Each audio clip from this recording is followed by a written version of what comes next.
Magandang araw! Tara, samahan niyo ako. I-welcome natin yung isa sa mga kaibigan ko na dumating nga pala dito sa Indonesia. Sabay-sabay nating i-welcome si Ate Joey.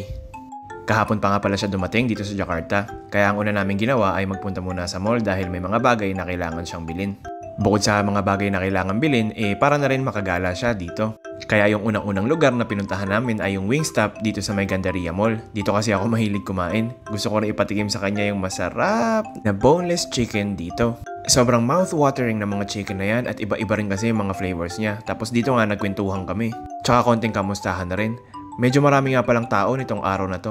Pagkatapos nun, dumiretso na kami sa bilihan ng SIM card. Yung isa sa mga pinaka-importanting bagay kasi kapag ka nagpupunta ka sa abroad ay yung SIM card. Lalo na kung wala pang wifi yung accommodation nyo. Syempre, kailangan mo mag-update sa mga tao sa Pilipinas. Medyo mahaba nga pala yung pila. And eventually, turn na namin. Medyo hindi nga pala madaling bumili ng SIM card dito sa Jakarta. Kailangan mo pang i-present yung passport mo. At ayan na! Congratulations, Ate Joey! Isa ka ng ganap na SIM card holder dito sa Indonesia.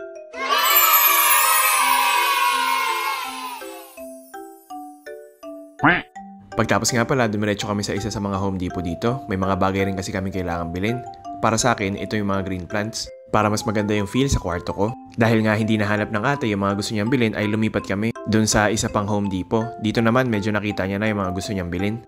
At medyo naparami ako ng bili kasi medyo marami akong gustong baguhin dun sa bahay. Ito na nga at medyo marami ng laman yung mini cart. Pagtapos nun, dumiretso na kami sa pagbabayad. Siya yung bagong dating pero bakit parang mas marami siyang pera sa akin?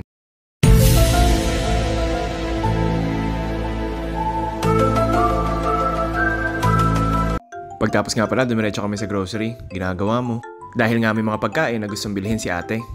Pagtapos nun, dinala ko siya dito sa may isa sa mga kainan na madalas kong pinupuntahan, kung saan masarap ang nasi goreng. Siyempre, isa yan sa mga kailangan kapag pupunta ka dito sa Indonesia. Kailangan mong matikman yung kanilang famous na pagkain na nasi goreng. Pagkatapos nun, uwi na! Welcome sa Indonesia, Ate Joey!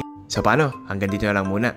Like and follow para palagi kitang kasama. Hanggang sa muli, paalam!